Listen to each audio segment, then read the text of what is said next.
الحمد لله نحمده ونستعينه ونستغفره ونعوذ بالله من شرور أنفسنا وسيئات أعمالنا. من يهده الله فلا مضل له ومن يضلله فلا هادي له. وأشهد أن لا إله إلا الله وحده لا شريك له وأشهد أن محمدا عبده ورسوله صلى الله عليه وسلم. اللهم صل على محمد وعلى آل محمد كما صليت على إبراهيم وعلى آل إبراهيم إنك حميد مجيد. اللهم بارك على محمد وعلى آل محمد كما باركت على إبراهيم وعلى آل إبراهيم إنك حميد مجيد.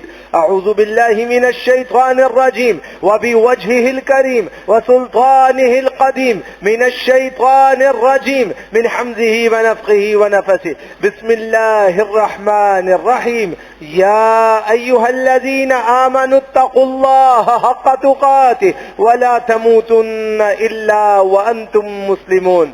يا أيها الذين آمنوا اتقوا الله وقولوا قولا سديدا يصلح لكم أعمالكم ويغفر لكم ذنوبكم ومن يطع الله ورسوله فقد فاز فوزا عظيما. يا أيها الناس اتقوا ربكم الذي خلقكم من نفس واحدة وخلق منها زوجها وبث منهما رجالا كثيرا ونساء واتقوا الله الذي تساءلون به والأرحام إن الله كان عليكم رقيبا. وقال النبي صلى الله عليه وسلم فإن خير الحديث كتاب الله وخير الحدي حدي محمد صلى الله عليه وسلم وشر الأمور محدثاتها وكل محدثة بدعة وكل بدعة ضلالة وكل ضلالة في النار. أما بعد أعوذ بالله من الشيطان الرجيم. بسم الله الرحمن الرحيم. يا أيها الذين آمنوا كتب عليكم الصيام كما كتب على الذين من قبلكم لعلكم تتقون. اما بعد، مختصر سی حمد و ثنا کے بعد رمضان کی آمد ہے. چند دن بعد انشاءاللہ الرحمن رمضان کا آغاز ہوگا. سورہ بقرہ آیت نمبر 183 اللہ سبحانہ و تعالی فرما رہا ہے، ایمان والو، اللہ نے تم پہ روزوں کو مقرر فرمایا جیسے تم سے پہلے والوں پر مقرر کیا تھا.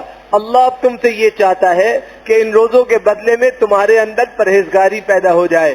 پرہیزگاری کس طرح پیدا ہوگی؟ سورہ بقرہ آیت نمبر 185 اللہ سبحانہ و تعالی کی بات ماننے سے انسان کے اندر پرہیزگاری پیدا ہوگی. کیسے؟ فمن شہد منکم الشہر فلیصمہ، جو تم میں سے اس مہینے کو اپنی زندگی اور صحت میں پائے اسے چاہیے کہ وہ اس مہینے میں روزے کا اہتمام فرمائے. سورہ بقرہ آیت نمبر 184 وَأَن تَصُومُوا خَيْرٌ لَكُمْ إِن كُنتُمْ تَعْلَمُونَ. روزہ تم پہ کیوں مقرر کیا گیا؟ اللہ فرماتا ہے اگر تم روزہ رکھو گے یہی تمہارے لیے بہت بہترین ہوگا. اگر تم جانتے تو تم کبھی الٹے سیدھے گمانات کی طرف نہ جاتے، گمانات فاسدہ کی طرف نہیں جاتے، بلکہ تم روزوں کا اہتمام کرتے. صحیح بخاری کتاب الایمان کی روایت ہے، صحیح مسلم کتاب الایمان میں موجود ہے. اللہ کے پیارے نبی جناب محمد الرسول اللہ صلی اللہ علیہ وسلم فرما رہے ہیں بنی الاسلام علی خمس.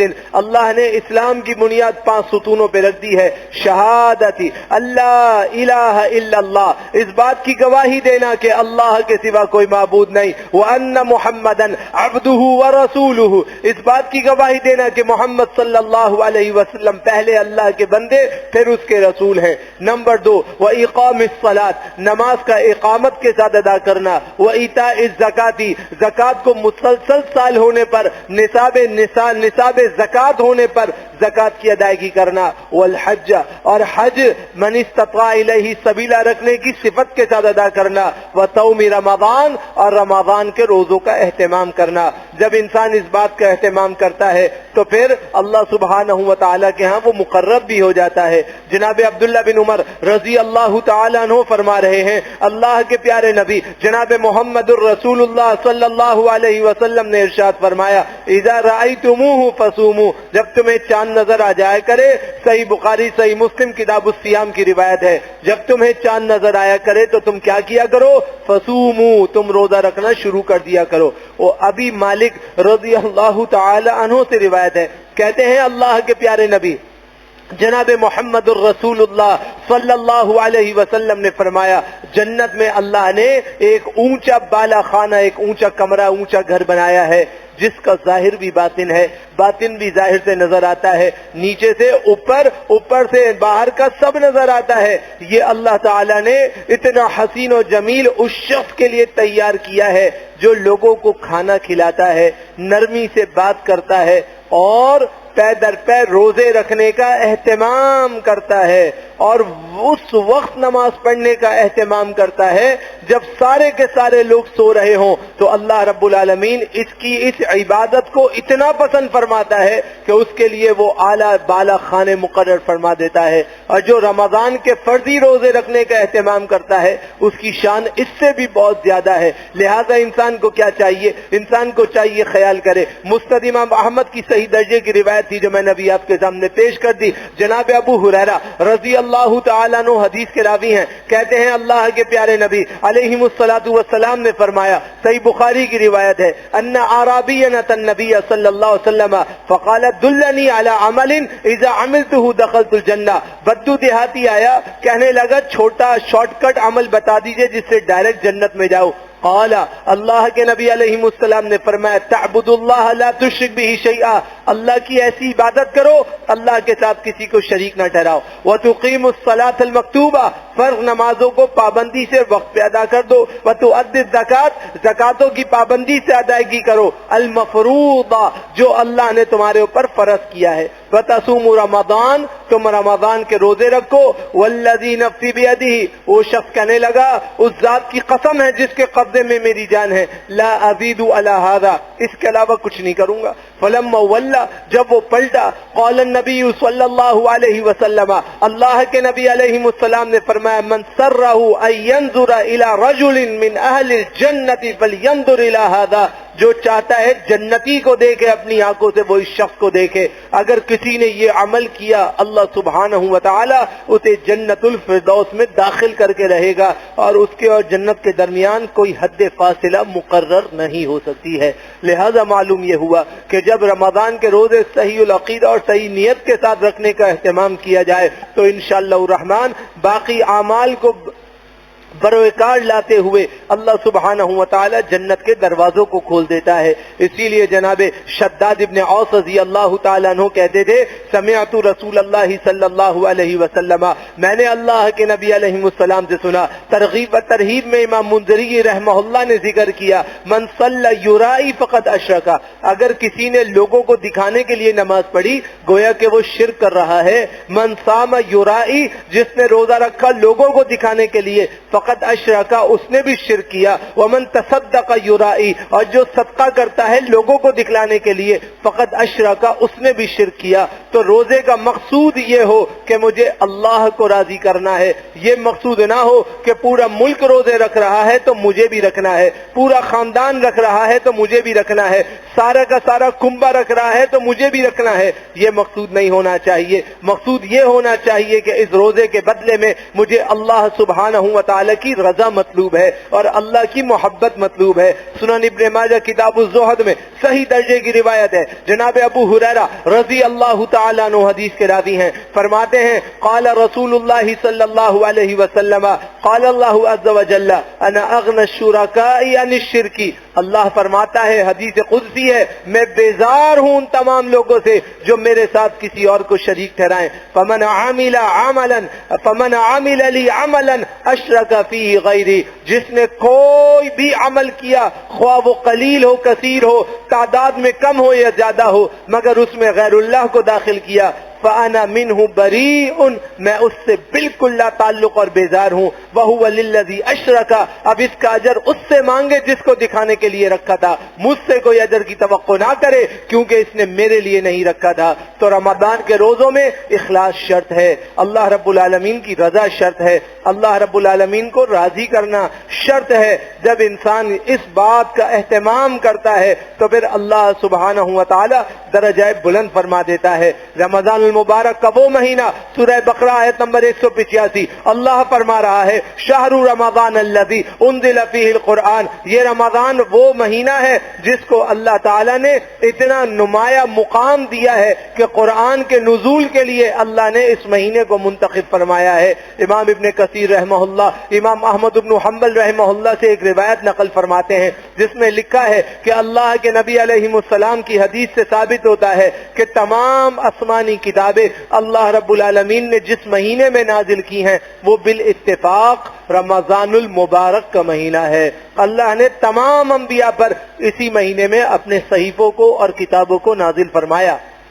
یہاں تک کہ صحف ابراہیم بھی اللہ نے رمضان میں نازل کیے تھے. اور پھر اللہ رب العالمین نے اپنے پیارے نبی جناب محمد الرسول اللہ صلی اللہ علیہ وسلم کے ذریعے جو قرآن آپ کو اور ہم تک پہنچانا تھا، اس کے لیے 23 سال کا وقفہ پسند فرماتے ہوئے ابتدا بھی رمضان میں فرمائی. کیوں؟ تاکہ انسان اس بات کو سمجھے کہ یہ رمضان کا وہ مہینہ ہے جس میں اللہ کی کتاب کو بار بار پڑھنا ہے. سورہ دخان آیت نمبر 3 اللہ سبحانہ و تعالی فرما رہا ہے انا انزلناہ فی لیلۃ القدر، ہم نے اس قرآن کو لیلۃ القدر میں اتارا.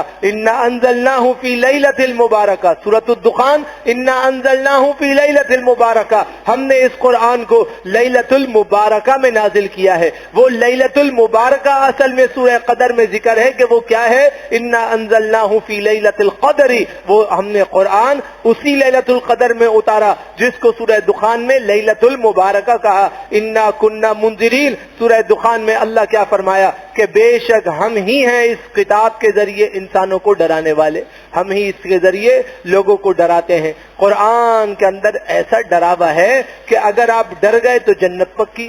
ایک ڈر وہ ہے جو میں آپ کو دلاتا ہوں یا آپ مجھے دلاتے ہیں یا ہم ایک دوسرے کو دلا کے خود ہی ڈر جاتے ہیں. اللہ رب العالمین یہ ڈر نہیں دلا رہا، اللہ تعالیٰ شوق دلا رہا ہے، رغبت دلا رہا ہے، محبت دلا رہا ہے. بندو آؤ قرآن سے جڑ جاؤ، میں تم سے جڑ جاؤں گا. تم اللہ کی کتاب کو تھامو گے، اللہ تمہیں تھام لے گا. تم اللہ کے احکام کو تھامو گے، اللہ تمہاری ڈوبتی ہوئی معیشت کو تھام لے گا. لیکن شرط یہ ہے کہ تم اللہ کی کتاب کو پکڑنے والے اخلاص کے ساتھ، للہیت کے ساتھ، محبت کے ساتھ، خلوص کے ساتھ ہونے والے ہو، تب اللہ سبحانہ و تعالی تمہیں یہ درجہ بلند فرمائے گا. جناب واصلہ بن اسقا رضی اللہ تعالیٰ عنہ حدیث کے راوی ہیں. اللہ کے پیارے نبی جناب محمد الرسول اللہ صلی اللہ علیہ وسلم فرما رہے ہیں، سلسلہ احادیث صحیحہ کی بالکل صحیح درجے کی روایت ہے، انزلت الصحف ابراہیم اول لیلۃ من رمضان وانزلت التوراۃ لست مضین من رمضان وانزل الانجیل لثلاث عشرۃ لیلۃ خلت من رمضان وانزل الزبور ل18 خلت من رمضان وانزل القرآن ل24 خلت من رمضان. اللہ سبحانہ و تعالیٰ نے تورات، زبور، انجیل یہاں تک کہ قرآن کریم رمضان کی متعدد تاریخوں میں نازل کی ہے. سورہ زمر آیت نمبر 23 اللہ سبحانہ و تعالیٰ فرما رہا ہے اللہ نزل احسن الحدیث کتابا متشابہا مثانیہ تقشعر منہ جلود الذین یخشون ربہم. قرآن کس پہ اثر کرے گا؟ اللہ خود کہتا ہے. تقوی کیسے حاصل ہوگا؟ اللہ ذریعہ خود بتا رہا ہے. اللہ نزل، اللہ وہ ہے جس نے نازل کیا احسن الحدیث، عمدہ ترین بات یعنی قرآن کریم کو، کتاباً ایسی کتاب کی صورت میں، متشابہن جس کے اندر ملتی جلتی آیتیں ہیں، ہم ردیف ہم قافیہ آیتیں ہیں، ایک جیسی آیتیں ملیں گی، آخر میں میم میم میم میم ملے گا، آخر میں نون نون نون ملے گا، آخر میں الف الف الف ملے گا، آخر میں را را را ملے گا. یہ متشابہ ہیں، ملتی جلتی آیتیں ہیں. پھر متشابہات کا دوسرا معنی لفظ ایک جیسے، دو لفظ آگے کے الگ، دو لفظ پیچھے کے الگ. متشابہ دیکھنے میں ایک جیسے، قریب قریب قریب قریب جیسے اللہ رب العالمین نے بنایا.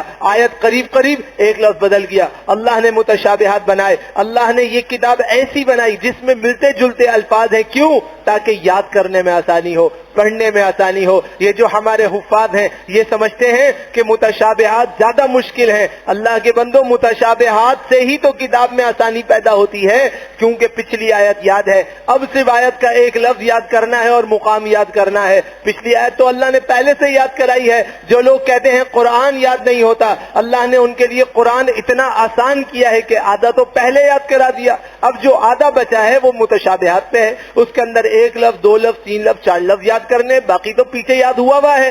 آیت وہی ہے، صرف ایک لفظ بدل رہا ہے، کوئی دو لفظ بدل رہے ہیں، اس کے علاوہ تو بدل ہی نہیں رہا ہے۔ یوں اللہ سبحانہ و تعالی نے اس کتاب کو آسان کیا ہے۔ تو قرآن مشکل نہیں ہوتا، انسان کی سوچ بدل جاتی ہے، انسان کا دماغ پلٹ جاتا ہے، انسان کا دل سخت ہو جاتا ہے۔ کتاب تو آسان کی آسان ہے اور وہ آسان کی آسان ہی رہتی ہے۔ آپ للہیت کے ساتھ، ذوق کے ساتھ، شوق کے ساتھ پڑھیے، پھر قرآن کریم آسانی آسان ہے۔ آپ نے کبھی سوچا ہے کہ ماں اور باپ کے پاؤں کے تلے اللہ نے جنت رکھی ہے، باپ کو جنت کا دروازہ قرار دیا ہے؟ کیوں؟ اس لیے کہ یہ قرآن میں جب محنت کرتے ہیں اپنی اولاد کے ساتھ تو ان کی اولاد ان کو جنت میں لے جانے تک اور اس کے بعد تک ان کے لیے صدقہ جاریہ بنی رہتی ہے۔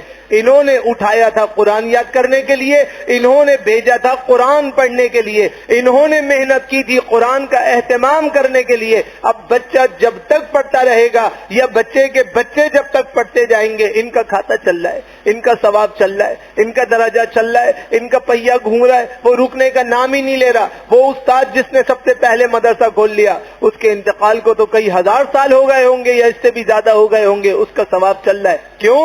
اس نے دین کا ایک ایسا سلسلہ کھولا کہ لوگ پڑھ رہے ہیں، ثواب ملٹیپل ہو کے آگے منتقل در منتقل ہوتا چلا جا رہا ہے۔ اللہ فرماتا ہے جب قرآن پڑھتے ہیں تو پتہ ہے کیا ہوتا ہے؟ تقشعر منہ جلود الذین یخشون ربہم، جو لوگ اپنے رب سے ڈرتے ہیں ان کی کھال کے روئیں کھڑے ہو جاتے ہیں۔ ثم تلین جلودہم وقلوبہم الی ذکر اللہ، پھر ان کی کیفیت کیا ہوتی ہے کہ ان کے دل اللہ کے ذکر کے لیے نرم ہو جاتے ہیں اور اللہ رب العالمین کا ڈر ان کے دلوں میں ایسا پیدا ہو جاتا ہے، ایسا پیدا ہو جاتا ہے کہ وہ ہر وقت اللہ سے ڈرنے والے بن جاتے ہیں۔ ذالک ھدی اللہ یہدی بہ من یشاء، اسے اللہ کی ہدایت کہتے ہیں۔ اللہ جسے چاہتا ہے نوازتا ہے۔ تلاوت کرنے والے لاکھوں کروڑوں لوگ ہیں لیکن دل پہ اثر چند لوگوں کے ہوتا ہے۔ کن کے ہوتا ہے؟ جن کو اللہ چاہتا ہے۔ ومن یضلل اللہ فما لہ من ہاد، جس کو اللہ بہکا دے اسے کوئی ہدایت نہیں دے سکتا، جسے اللہ گمراہ کر دے اسے راہ راست پہ کوئی نہیں لا سکتا، جسے اللہ رب العالمین بھٹکا دے اسے سیدھے راستے پر کوئی بھی نہیں لا سکتا۔ اس لیے قرآن کریم سے جڑنا، قرآن کریم کو پڑھنا، قرآن کریم کو سیکھنا ضروری ہے۔ جو لوگ امامت کے اہل ہیں یا جو لوگ امامت کرنے والے ہیں، خصوصاً ہمارے ینگسٹرز حضرات، ان کو اس بات کو چاہیے کہ سب سے پہلے تو وہ اپنی نمازوں کی پابندی فرمائے، کیونکہ بے نمازی کے پیچھے نماز پڑھنا صحیح نہیں ہے۔ لہٰذا وہ یہ نہ کریں کہ تراویح پڑھانا اس کو چھوڑ دیں، بلکہ اپنی نمازوں کو صحیح کریں۔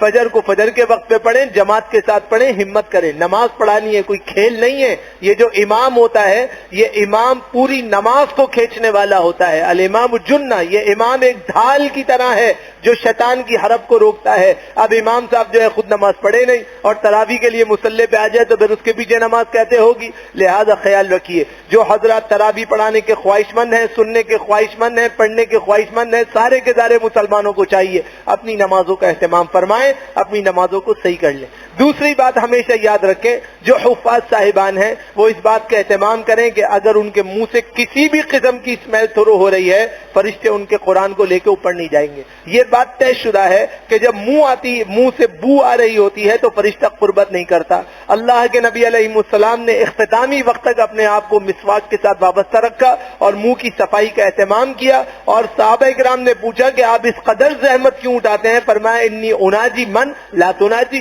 میں سرگوشیاں کرتا ہوں ان لوگوں سے جن سے تم سرگوشیاں نہیں کرتے۔ میرے پاس وحی آتی ہے، تمہارے پاس نہیں آتی۔ فرشتہ ہر قسم کی بو سے بدبو سے دور ہو جاتا ہے. لہذا اس بات کا اہتمام ہونا چاہیے کہ منہ سے کوئی بھپکا نہ آ رہا ہو اور منہ کے اندر سے کسی قسم کی خراب اشیاء کی بالکل اسمیل تھرو نہیں ہو رہی ہو. اس بات کا اہتمام فرمائے. تیسری چیز جو حفاظ صاحبان ہیں اس بات کا اہتمام فرمائے کہ عجلت میں قرآن ختم کرنے کی کوشش نہ فرمائے کہ بس 3 روزہ 5 روزہ 7 روزہ 10 روزہ 21 روزہ بس بہت ہو گیا، 1.5 سے 12 بہت ہو گیا، بس اس کے بعد جو ہے ہمیں اپنا یہ کرنا ہے وہ کرنا ہے. قرآن اللہ کا کلام ہے، اس کو مزے مزے سے پڑھا جاتا ہے، اس میں باتیں کی جاتی ہیں اللہ سے، اس میں اللہ کا ذکر کیا جاتا ہے، اس میں اللہ سے نیکیوں کو طلب کیا جاتا ہے. مزے مزے سے ٹھہر ٹھہر کے پڑھیے، اور اگر کسی کی تکمیل ہو بھی جائے تو اس کے بعد دوبارہ پڑھنے کا اہتمام کیجیے. یہ جو رواج ہے کہ میں نے 3 روزہ قرآن کریم میں حافظ جی کے پیچھے پڑھ لیا، اب میری تراویح ختم، اب میں تراویح نہیں پڑھوں گا، اب میں مسجد نہیں جاؤں گا، اب میں نماز بھی نہیں پڑھوں گا کیونکہ میرا قرآن ہو گیا. بھائی قرآن سننا نہیں ہے، قرآن پڑھنا ہے. تراویح پڑھانی شرط نہیں ہے، تراویح پڑھنی ہے. رسول اللہ صلی اللہ علیہ وسلم فرماتے ہیں من قام رمضان ایمانا واحتسابا غفر له ما تقدم من ذنبه. جس نے طلب ثواب کے ساتھ تراویح کا اہتمام کیا، حصول ایمان کے ساتھ اس کا اہتمام کیا، اللہ اس کے گزشتہ سارے گناہوں کو معاف فرما دیتا ہے. لہذا اس کا اہتمام کرنا ہے، تو اس کا بھی اہتمام ہونا چاہیے. پھر اگلی بات یہ ہے کہ جو ہمارے نوجوان بچے ہیں یا نئے نئے سنانے والے ہیں یا ہمارے نوجوان ساتھی بھی ہیں، وہ ذرا کھانے پینے میں احتیاط فرمائیں. رمضان کھانے پینے کا مہینہ نہیں ہے، پورے سال اللہ کھلاتا ہے اور بہت کھلاتا ہے، الحمدللہ ثم الحمدللہ. رمضان محنت کا مہینہ ہے. ہمارے ماں باپ کو بھی چاہیے، ہمارے بہن بھائیوں کو بھی چاہیے کہ دسترخوان کو رمضان میں قابو رکھیں. اتنا نہ کھلائیں کہ حافظ جی نماز پڑھانے سے پہلے ہی لیٹ جائے اور وہ کہے کہ مجھ سے نہیں اٹھا جا رہا، مجھ سے مغرب نہیں پڑھی جا رہی. جو مغرب کی نماز پڑھے بغیر عشاء کی نماز پڑھائے گا اس کی نماز کیسے ہوگی؟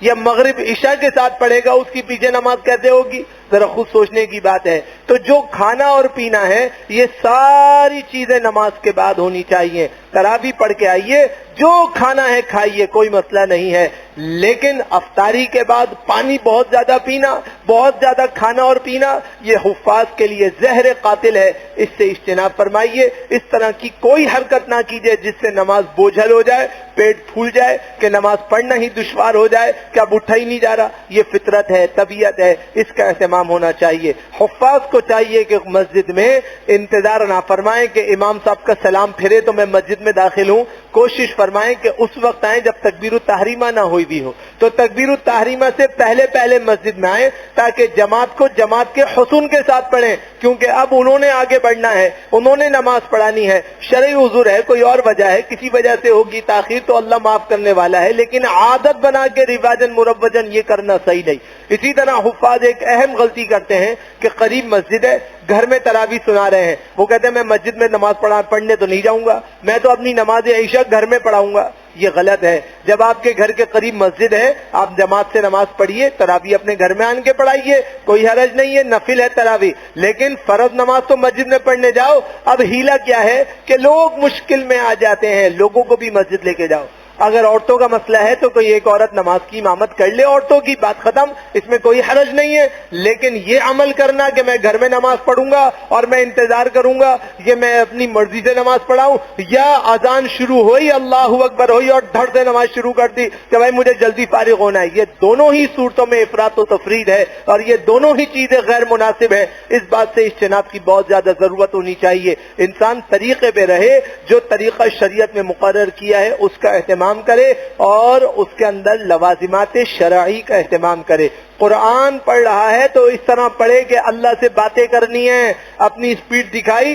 اللہ کو تو سب سمجھ میں آ رہا ہے، آپ کو نہیں سمجھ میں آ رہا ہے. اللہ کے نبی علیہ السلام نے ایک شخص کو کہا، اس نے کہا میں یہ بھی کروں گا، یہ بھی کروں گا، یہ بھی کروں گا، یہ بھی کروں گا. فرمایا ان اللہ لا یمل، اللہ نہیں تھکے گا، تو تھک جائے گا. یہ اتنی تیز تیز پڑھنے پر اگر اللہ رب العالمین نے پکڑ کر لی نا تو سارا کا سارا دھرا کا دھرا رہ جائے گا. لہذا کوشش فرمائیں کہ حسن الصوت بنائیں، اچھی آواز کے ساتھ پڑھیں. غلطی آئے تو اس غلطی کو لیں اور اس غلطی کو دوبارہ پیچھے سے پڑھیں تاکہ وہ چیز کی اصلاح ہو. اسے چھوڑ کر آگے بڑھنے کی ہرگز کوشش نہ کریں. نہیں ہوتا ہے رکوع کریں، رکعت پوری کریں، اس کو دیکھیں وہ کیا غلطی ہے، اس کی اصلاح کریں، پھر آگے پڑھیں تاکہ غلطیوں کی بھی اصلاح ہو اور قرآن کریم کے حسن کے ساتھ ادا کیا جائے اور اس میں کسی قسم کی خرابی نہ ہو۔ اس بات کا خصوصی طور پہ خیال کرنے کی ضرورت ہے، جب انسان اتنے شوق اور اہتمام سے پڑھتا ہے تو پھر اللہ تعالیٰ اس کے دل میں اس قرآن کو بسا دیتا ہے۔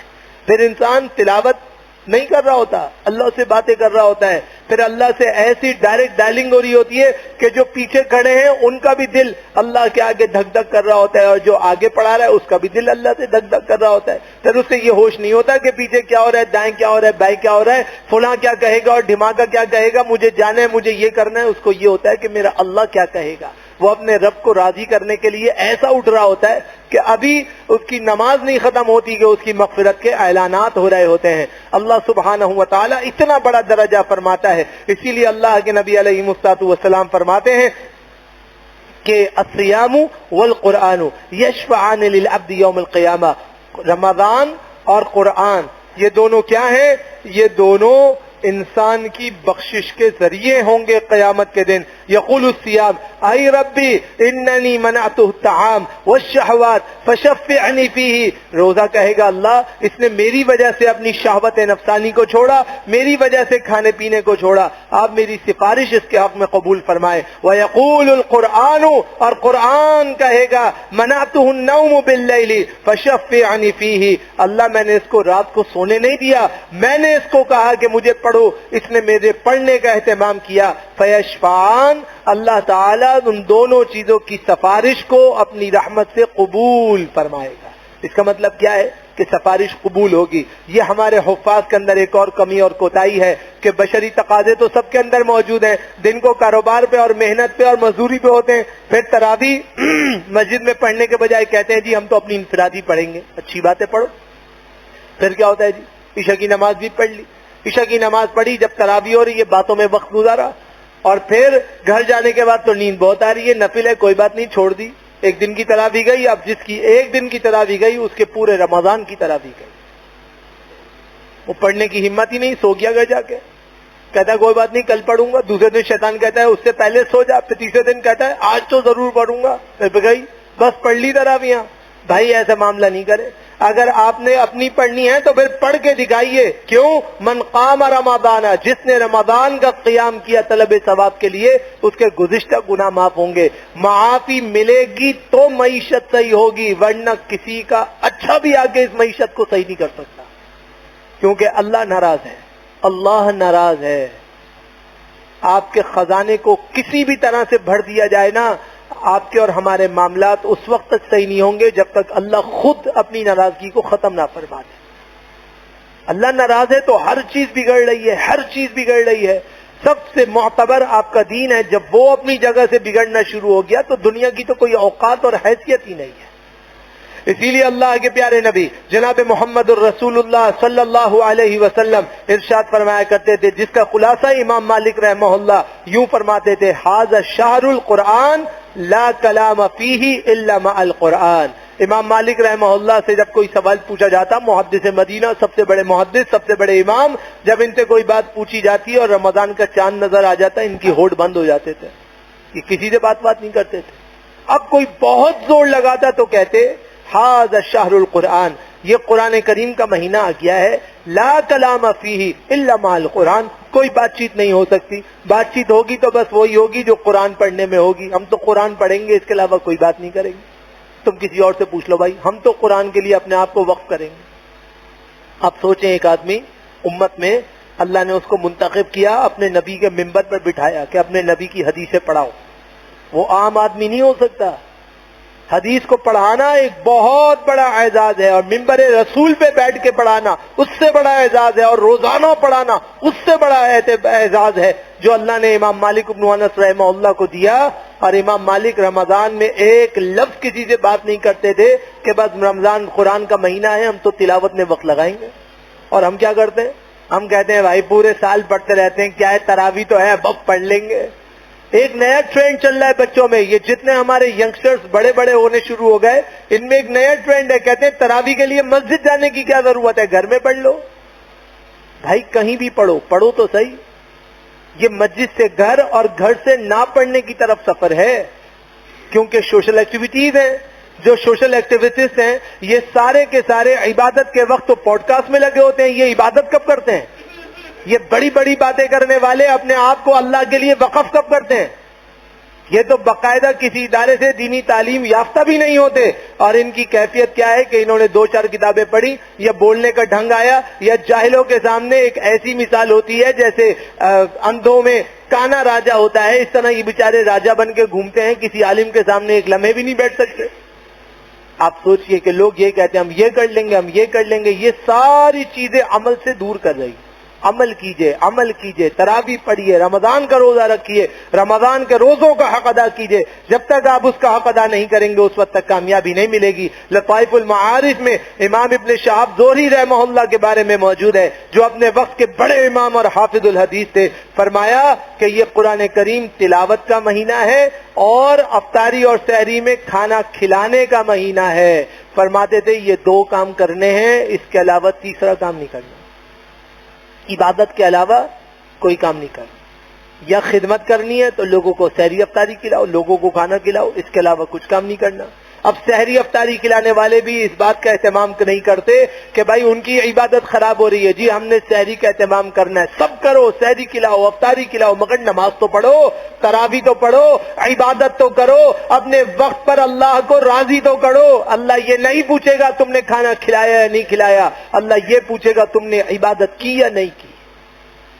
اس کے اندر بھی ہم سب سے بڑی کوتاہی ہوتی ہے. ہم سب کو اس میں بھی غور و فکر کرنے کی ضرورت ہے تاکہ انسان خالص اللہ کی طرف غالب ہو جائے. سورہ احزاب آیت نمبر 41 میں اللہ فرماتا ہے یا ایھا الذین آمنوا اذکروا اللہ ذکرا کثیرا، اے ایمان والو اللہ کا خوب خوب ذکر کیا کرو، اللہ کا خوب ذکر کیا کرو. کیوں؟ عنکبوت آیت نمبر 45 اللہ فرماتا ہے وَلَذِکْرُ اللَّهِ اکبر، اللہ کا ذکر اس لیے کیا کرو کیونکہ اللہ کا ذکر بہت بڑی چیز ہے، بہت بڑی چیز ہے. جتنا تم اللہ کا ذکر کرو گے اتنی کامیاب ہوگے. اللہ کے پیارے نبی جناب محمد الرسول اللہ صلی اللہ علیہ وسلم فرماتے تھے، سلسلہ احادیث صحیحہ کی روایت ہے، لا یزال لسانک رطبا من ذکر اللہ، ہمیشہ تمہاری زبان اللہ کے ذکر سے تر رہنی چاہیے. جب آپ اپنی زبان کو اللہ کے ذکر سے تر رکھیں گے تو آپ کامیاب اور کامران ہو جائیں گے. میں آپ کو ایک مثال دے کے اپنی بات ختم کرتا ہوں. آپ نے مسند امام احمد کا نام سنا ہے. لکھنے والے امام احمد بن حنبل رحمہ اللہ ہیں، جن کے فالوورز کو حنبلی بھی کہا جاتا ہے. ان کے بارے میں بڑی مشہور بات ہے کہ جب رمضان کا مہینہ شروع ہوتا تھا ان کے پاس سینکڑوں لوگ صرف فتویٰ لینے کے لیے روز آتے تھے. یہ اپنا فتویٰ دینا بند کر دیتے تھے. لوگ کہتے بھائی ہمیں مسئلہ بتاؤ، کہتے تھے لا الہ الا اللہ، اللہ اکبر، بس یہ بات کہتے اور تلاوت میں مشغول ہو جاتے. پہلے تو لوگوں کو سمجھ ہی نہیں آیا. اس کے بعد ان کے شاگردوں نے کہا کہ لوگ تو پریشان ہو رہے ہیں، ان کو بتانا چاہیے شیخ بات نہیں کرتے رمضان کے اندر، یا تو ذکر اللہ کرتے ہیں یا تلاوت کرتے ہیں اور کوئی کام نہیں کرتے.